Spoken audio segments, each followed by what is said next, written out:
Semuanya, perkenalkan nama saya Maria Fantisia Monaniron dengan NIM 2101060049. Di sini saya akan menjelaskan video tentang anabolisme lipid. Nah, langsung saja kita masuk pada pengertian. Seperti yang sudah kita ketahui bahwa anabolisme itu adalah proses pembentukan dari senyawa yang sederhana menjadi senyawa yang kompleks atau proses sintesis dalam bahasa ilmiahnya. Nah, lemak di sini merupakan cadangan energi yang penting. Lemak akan dipecah menjadi asam lemak dan gliserol dalam proses lipolisis. Itu terjadi pada proses katabolisme ya, yang pertama. Nah, kemudian asam lemak ini kemudian diubah menjadi bentuk yang dapat dioksidasi untuk memberikan energi. Nah, itu yang kita sebut sebagai anabolisme lipid atau lemak. Nah, selanjutnya, kemudian anabolisme asam lemak, ya umumnya dia terjadi pada sitoplasma sel hati, sel lemak, dan kelenjar susu. Kemudian pada asetil koenzim A atau prekursor asam lemak akan dibentuk di dalam mitokondria. Nah, agar asetil koenzim A dapat menembus membran mitokondria, maka diperlukan sistem pembawa atau citrat salt.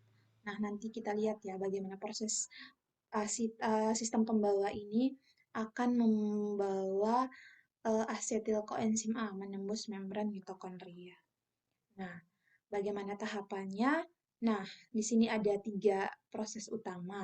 Yang pertama di sini adalah pembentukan malonil koenzim A dari asetil koenzim A.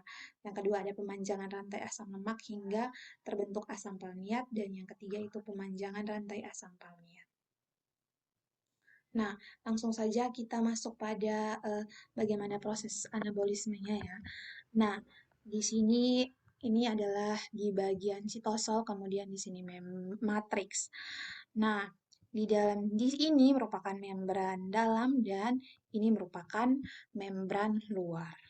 Oke, jadi di sini asetil koenzim A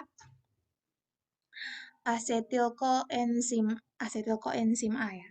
Ini asetil koenzim A ini adalah prekursor sintesis asam lemak di sitoplasma. Jadi asetil koenzim A ini dihasilkan di mitokondria dari pirufat yang berasal dari proses glukosa melalui glikolisis. Nah, atau metabolisme pada asam amino. Nah, kemudian asetil koenzim A ini akan bergabung dengan oksalasetat.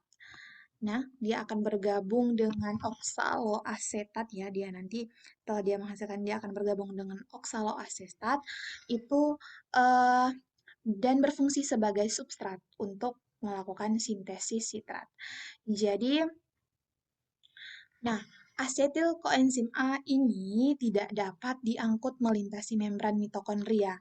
Namun transport trikarboksilat ini dapat mengangkut sitrat. Jadi transport trikarboksilat itu dapat mengangkut sitrat ya, dapat mengangkut sitrat keluar dari mitokondria ke sitoplasma.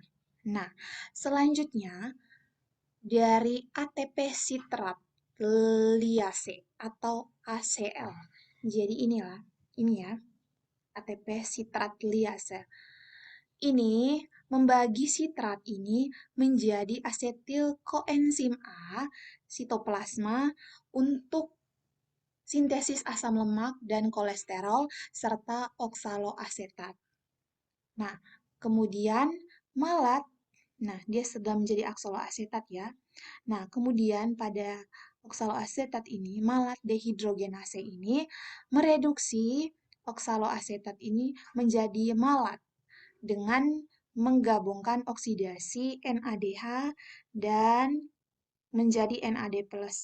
Jadi dia akan malat dehidrogenase ini akan mereduksi ya, dia akan mereduksi oksaloasetat ini dengan menjadi malat dengan menggabungkan NADH menjadi NAD+.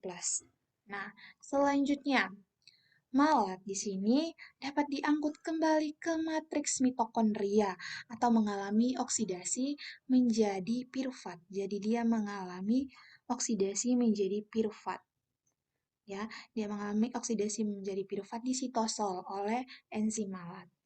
Oleh enzim malat. Yang terakhir, dia menghasilkan NADPH sitosol yang dapat digunakan untuk mendorong sintesis asam lemak.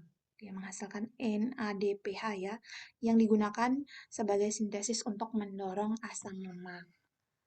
Nah, kemudian piruvat yang dihasilkan tadi kembali ke matriks mitokondria.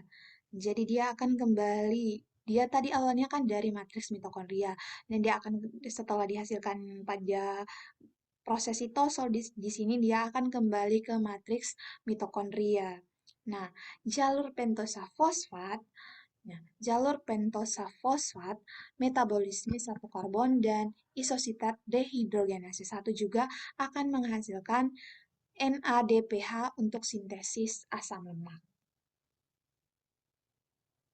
Nah, dari piruvat di sini dia akan dibawa menjadi oksaloasetat ya.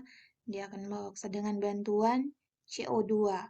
Kemudian dari sini dia kembali menjadi sitrat dengan bantuan asetil koenzim A menjadi koenzim SH. Ini dengan bantuan sitrat sintase. Nah, kemudian bagaimana proses pemanjangan rantai asam lemak hingga terbentuk asam palmiat dan pemanjangan rantai asam palmiat. Nah, jadi teman-teman sebenarnya proses pembentukan di sini ini sudah mencakup bagaimana proses pemanjangan rantai asam lemak hingga terbentuk asam palmiat dan pemanjangan rantai asam palmiat karena di sini akan proses pemanjangan itu akan melibatkan beberapa reaksi. Yang pertama itu mulai dari proses reduksi di sini tadi malat dehidrogenase akan mereduksi oksalat menjadi eh, oksaloat asetat menjadi malat. Ini ada proses reduksinya. Jadi nanti ada bagaimana reaksi lengkapnya. Reaksi lengkap itu yang kita sebut dengan proses pemanjangan rantai. Pada proses pemanjangan rantai ya, asam lemak hingga terbentuk asam palmiat. Nah, selanjutnya di situ kembali nanti ada proses dioksidasi di sini. Di sini dia akan dioksidasi. Tadi dia direduksi, kemudian dioksidasi. Kemudian nanti eh, prosesnya akan mengalami regenerasi ya. Dia kembali ke matriks mitokondria. Mungkin sekian penjelasan saya tentang anabolisme lipid. Semoga penjelasan ini dapat bermanfaat. Terima kasih.